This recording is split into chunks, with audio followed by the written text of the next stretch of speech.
नमस्कार दोस्तों, मैं डॉक्टर धर्मेंद्र कुमार त्रिपाठी अपने YouTube चैनल डॉक्टर धर्मेंद्र के त्रिपाठी में एक बार फिर आप सभी लोगों का बहुत बहुत स्वागत करता हूं।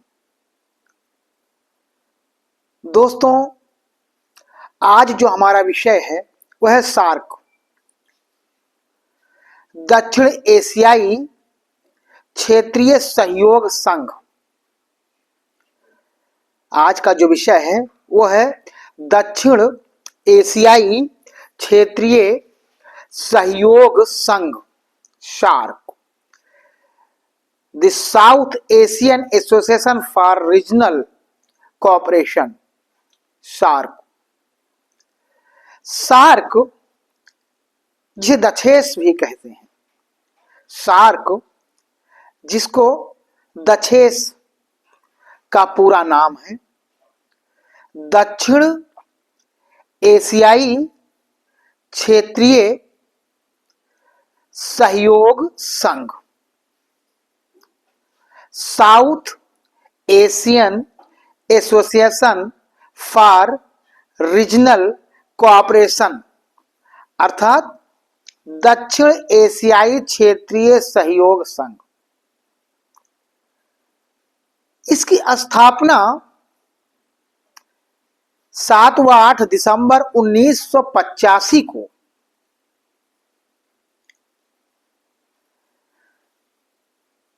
ढाका में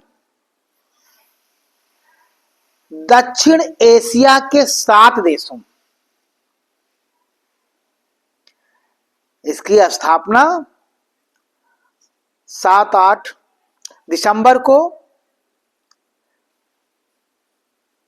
ढाका में दक्षिण एशिया के 7 देशों के राष्ट्राध्यक्षों के सम्मेलन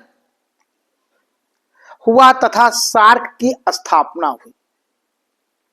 7-8 दिसंबर 1985 को सम्मेलन हुआ राष्ट्राध्यक्षों का और सार्क की स्थापना हुई।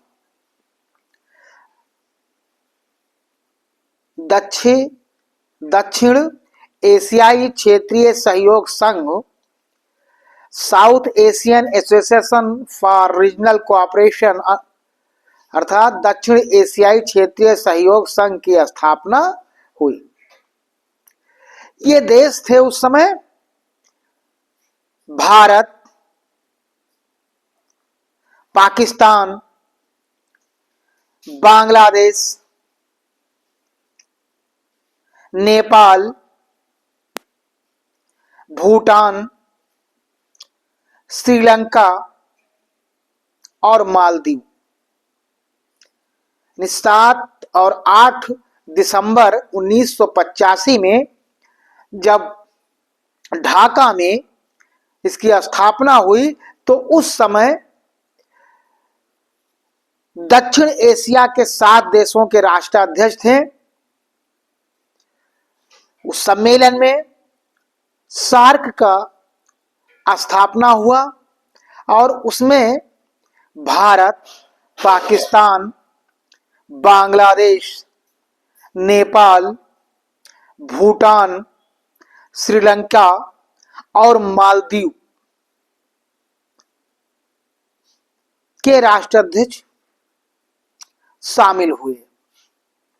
ये दक्षिण एशिया के 7 पड़ोसी देशों की, ये संघ जो है दक्षिण एशिया के 7 विश्व राजनीति में क्षेत्रीय सहयोग की पहली शुरुआत थी। ये दक्षिण एशिया के 7 पड़ोसी देशों की विश्व राजनीति में क्षेत्रीय सहयोग की पहली शुरुआत थी। मालदीव को छोड़कर संघ के शेष सदस्य मालदीव को छोड़कर संघ के शेष सदस्य अर्थात भारत, बांग्लादेश, पाकिस्तान, नेपाल, भूटान और श्रीलंका भारतीय उपमहाद्वीप के हिस्से हैं। ये सभी देश इतिहास, भूगोल, धर्म, संस्कृति के द्वारा एक दूसरे से जुड़े हुए हैं। ये जो भारतीय उपमहाद्वीप के हिस्से हैं, ये एक दूसरे से चाहे अपने ऐतिहासिक कारणों से हो या भौगोलिक दशाओं से हो, विभिन्न प्रकार की धार्मिक आधार पर हो या अपनी अपनी संस्कृति के आधार पर एक दूसरे से ये जुड़े हुए हैं। विभाजन के पहले भारत पाकिस्तान विभाजन के पहले भारत, पाकिस्तान और बांग्लादेश एक ही प्रशासन और व्यवस्था के अभिन्न अंग थे। विभाजन के पहले भारत, पाकिस्तान और बांग्लादेश ये एक ही प्रशासन और व्यवस्था के अभिन्न अंग थे। लेकिन स्वतंत्रता के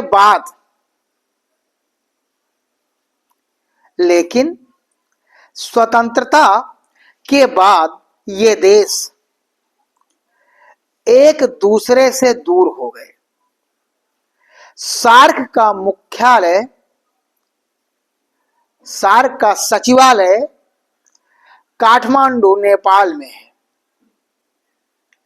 सार्क सचिवालय की स्थापना दूसरे सार्क सम्मेलन बंगलौर के बाद 16 जनवरी 1987 को की गई थी। सार्क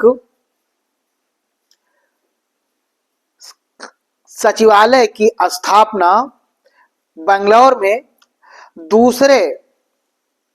16 जनवरी 1987 को की गई थी। सचिवालय के महासचिव का कार्यकाल 2 वर्ष का रखा गया है। अगर हम दक्षिण एशियाई क्षेत्रीय सहयोग संघ दक्षेस या सार्क जो संघ है उसके उद्देश्य के बारे में देखा जाए तो इसका उद्देश्य है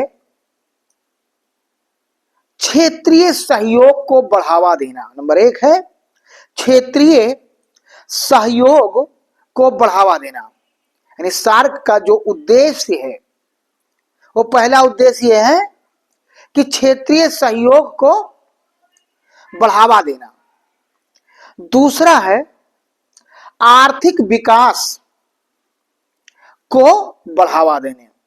यानी दक्षेस का उद्देश्य जो है वो पहला उद्देश्य है क्षेत्रीय सहयोग को बढ़ावा देना और दूसरा उद्देश्य है आर्थिक विकास को बढ़ावा देना। तीसरा है सामाजिक एवं सांस्कृतिक विकास को बढ़ावा देना। तीसरा उद्देश्य है सार्क का दक्षेस का सामाजिक और सांस्कृतिक सामाजिक और सांस्कृतिक विकास को बढ़ावा देना। चौथा है क्षेत्रीय शांति और सुरक्षा को बढ़ावा देना।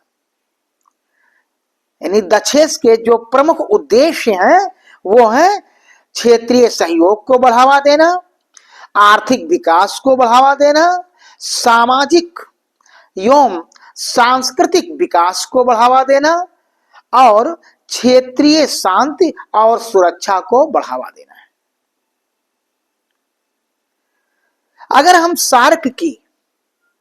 अगर हम दक्षेस की गतिविधियों को देखें तो उनकी गतिविधियों में जो शामिल है वो नंबर 1 है आर्थिक सहयोग।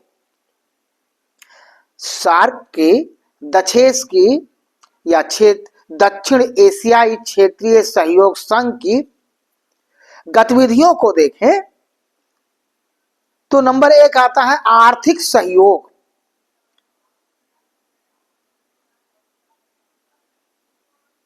आर्थिक सहयोग यानी सार्क के देशों में आपस में आर्थिक सहयोग को विकसित किया जाता है गतिविधियों में। दूसरा है व्यापार।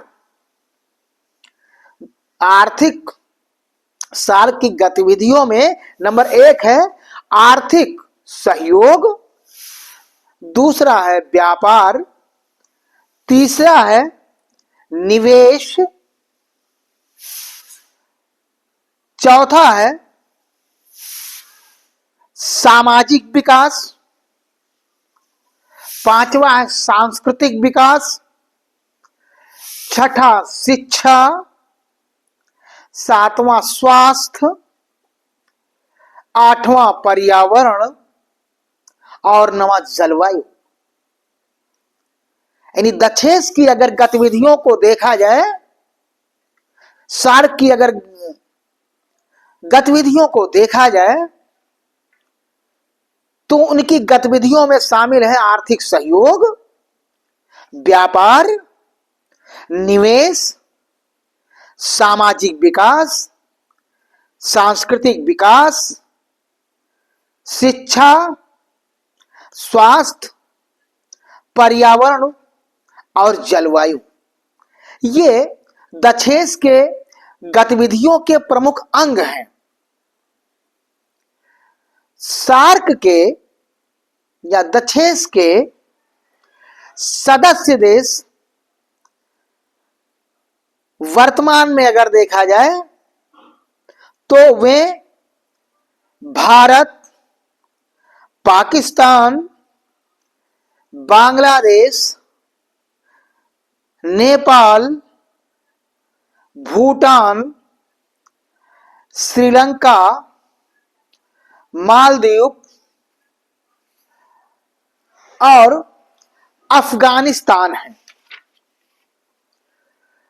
सार्क का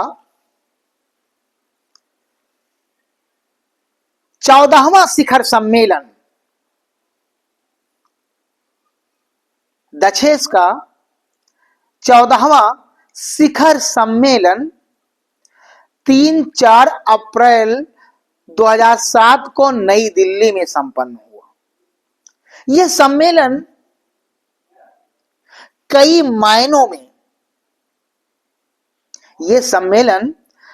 मायनों में विशिष्ट रहा।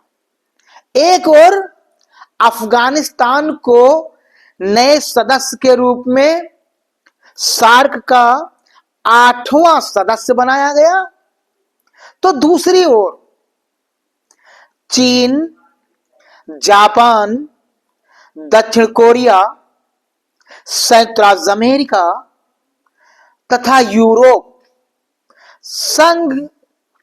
यूरोपीय संघ पर्यवेक्षक के रूप में शामिल हुए। सार्क का जो 14वां शिखर सम्मेलन 3 और 4 अप्रैल 2007 को नई दिल्ली में हुआ, कई मायनों में विशिष्ट रहा, क्योंकि सार्क का 8वां सदस्य देश अफगानिस्तान दक्षेस में शामिल हुआ। साथ ही साथ चीन, जापान, दक्षिण कोरिया, संयुक्त राज्य अमेरिका तथा यूरोपीय संघ पर्यवेक्षक के रूप में इसमें शामिल हुए। इससे सार्क दक्षेस के प्रति विश्व में दिलचस्पी बढ़ी। सहयोग क्षेत्रों का निर्धारण। सार्क का मूल आधार, दक्षेस का मूल आधार क्षेत्रीय सहयोग पर बल देना है। दक्षेस का मूल आधार है क्षेत्रीय सहयोग पर बल देना। अगस्त 1983 में क्षेत्रीय सहयोग के ऐसे 9 क्षेत्र रेखांकित किए गए। ऐसे 9 प्रकार के क्षेत्र रेखांकित किए गए जो इस प्रकार से हैं। नंबर 1 कृषि। ऐसे 9 क्षेत्र रेखांकित किए गए। नंबर 1 कृषि, नंबर 2 स्वास्थ्य सेवाएं, नंबर 3 मौसम विज्ञान, नंबर 4 डाक तार सेवाएं, नंबर 5 ग्रामीण विकास, नंबर 6 विज्ञान और तकनीकी, नंबर 6 विज्ञान और तकनीकी, नंबर 7 दूर संचार तथा यातायात, नंबर दूर संचार तथा यातायात, और आखिरी खेल कूद तथा सांस्कृतिक सहयोग। ये 9 विषय ऐसे रेखांकित किए गए जिन पर क्षेत्रीय सहयोग, जो सार्क का प्रमुख उद्देश्य है, जिसके कारण सार्क संघ का उदय हुआ, ये 9 बिंदुओं पर कार्य करने के लिए, सहयोग करने के लिए निर्धारित किए गए।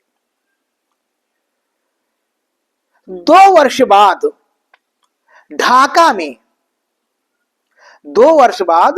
ढाका में इस सूची में कुछ और विषय जोड़ दिए गए।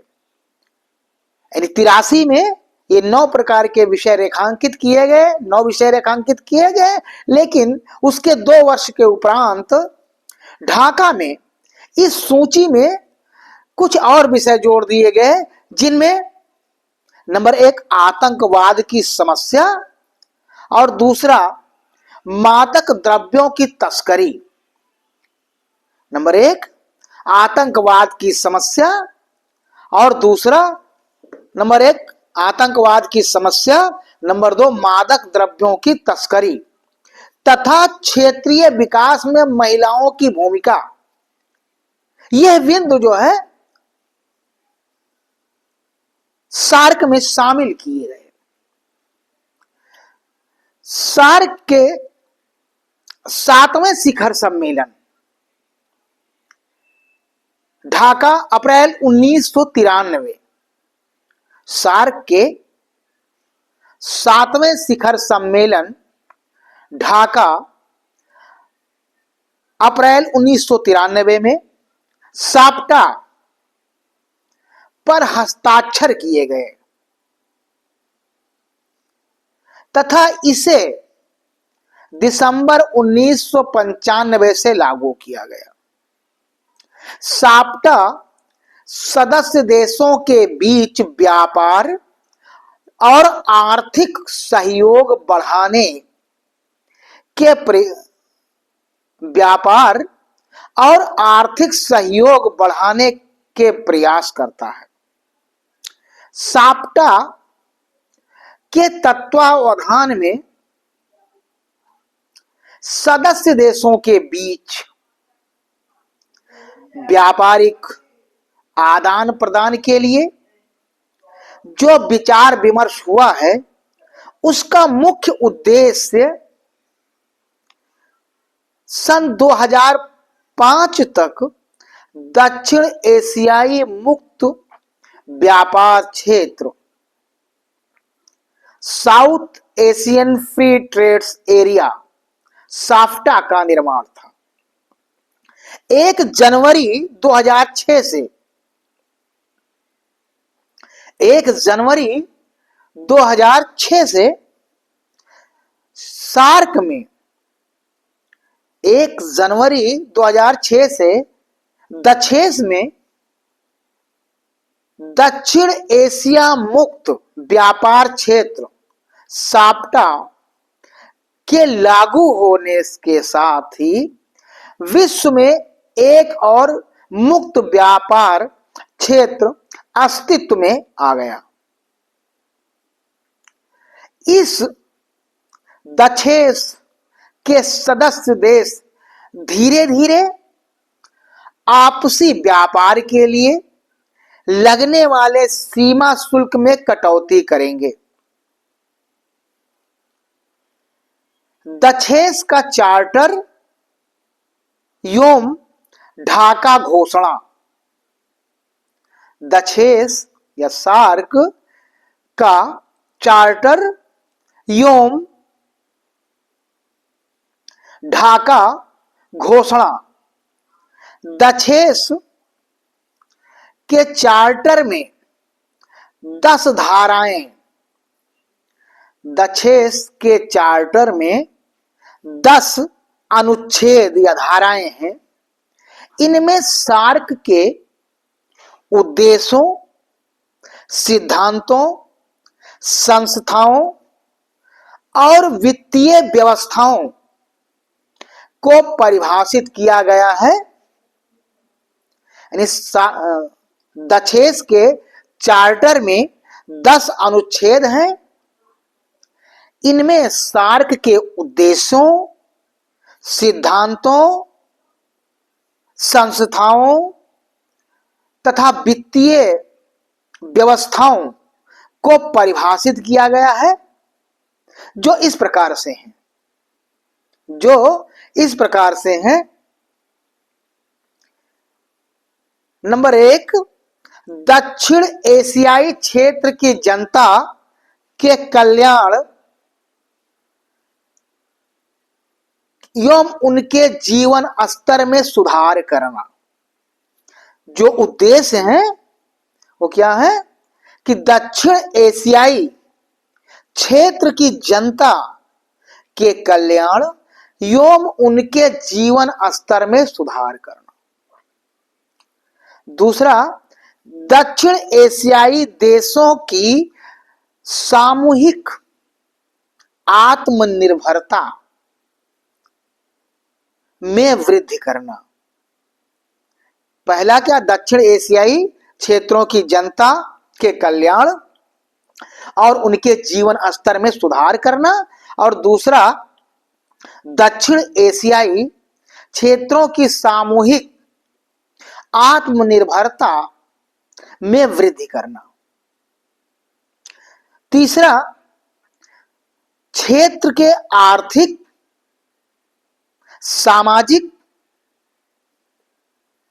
तथा सांस्कृतिक, क्षेत्र के आर्थिक, सामाजिक तथा सांस्कृतिक विकास में तेजी लाना।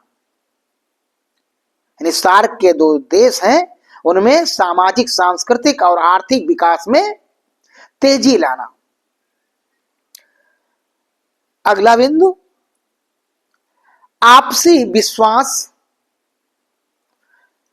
सूझबूझ, आपसी विश्वास, सूझबूझ तथा एक दूसरे की समस्याओं का मूल्यांकन करना, आपसी विश्वास, सूझबूझ तथा एक दूसरे की समस्याओं का मूल्यांकन करना। अगला उद्देश्य क्या है?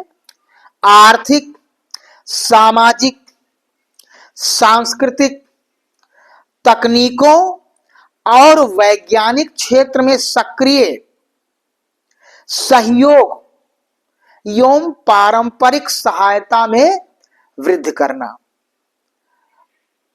आर्थिक, सामाजिक, सांस्कृतिक, तकनीकी और वैज्ञानिक क्षेत्र में सक्रिय सहयोग एवं पारंपरिक सहायता में वृद्धि करना।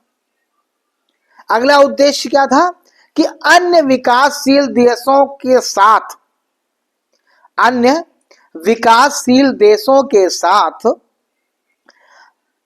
सहयोग में वृद्धि करना। अगला उद्देश्य इनका था कि अन्य विकासशील देशों के साथ सहयोग में वृद्धि करना। अगला उद्देश्य सामान्य हितों के मामलों पर अंतरराष्ट्रीय मंचों पर आपसी सहयोग मजबूत करना। सामान्य हितों के मामलों पर अंतरराष्ट्रीय मंचों पर आपसी सहयोग मजबूत करना। सिद्धांत क्या था? दक्षेस का अगर सिद्धांत देखा जाए, चार्टर के अनुच्छेद 2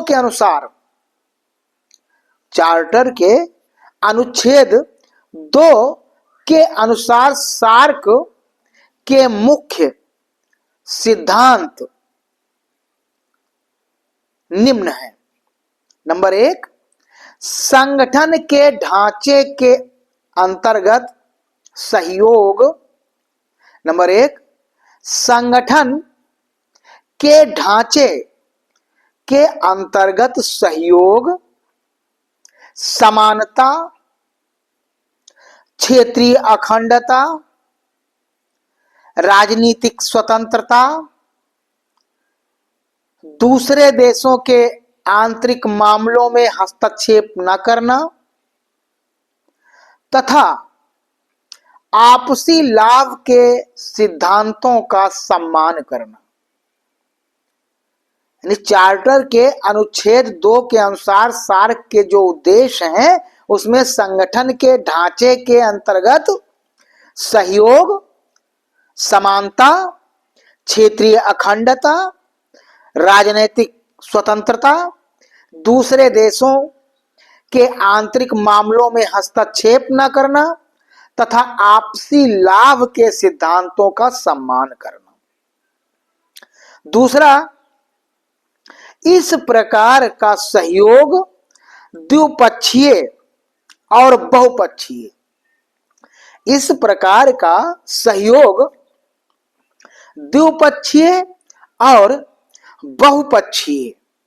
सहयोग का स्थान नहीं लेगा बल्कि उनका पूरक होगा।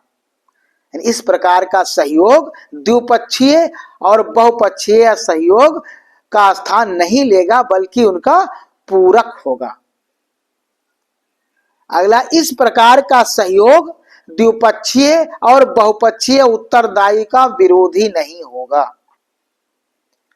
वित्तीय प्रावधान, दक्षिण सार्क में अगर वित्तीय प्रावधान को देखा जाए तो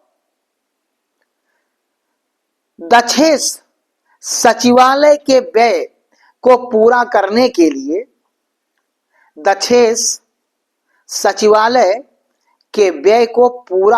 के लिए सदस्य देशों के अंशदान को निम्न प्रकार से निर्धारित किया गया है, जिसमें भारत 32%, पाकिस्तान 25%, बांग्लादेश एवं श्रीलंका प्रत्येक का 11% और भूटान एवं मालदीव प्रत्येक का 5% है। दक्षेस की संस्थाओं को अगर देखा जाए, चार्टर के अंतर्गत सार्क की निम्न संस्थाओं का उल्लेख किया गया है।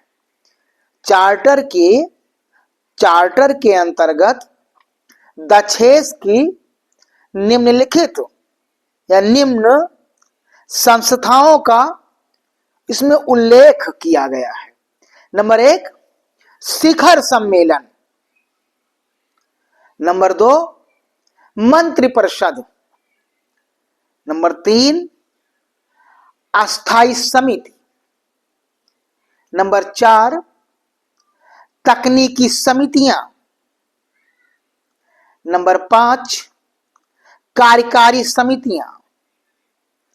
नंबर 6, सचिवालय। यानी चार्टर के अंतर्गत दक्षेस की जो संस्थाओं का उल्लेख किया गया है, वे संस्थाएं शिखर सम्मेलन, मंत्रिपरिषद, अस्थायी समिति, तकनीकी समितियां, कार्यकारी समिति और सचिवालय, ये सार्क या दक्षेस की संस्थाएं हैं। सार्क का उद्देश्य ही है सार्क संघ के देशों का क्षेत्रीय सहयोग पर बल देना है। इसका मूल उद्देश्य ही है क्षेत्रीय सहयोग पर बल देना है। सार्क के जो देश हैं, सदस्य देश, उन देशों का मूल आधार ही है क्षेत्रीय सहयोग पर बल देना है। किस प्रकार से सार्क के देशों में विकास को और अधिक तीव्र बनाया जाए, कैसे हम आर्थिक विकास को और तीव्र बना सकें, इन चीजों पर क्षेत्रीय सहयोग पर बल देना है। इसका मूल ही उद्देश्य यही है कि हम सार्क का मूल उद्देश्य क्षेत्रीय सहयोग पर बल देना है। दोस्तों, आज का जो हमारा विषय है दक्षेस सार्क, ये वीडियो आप सभी के लिए लाभप्रद होगी।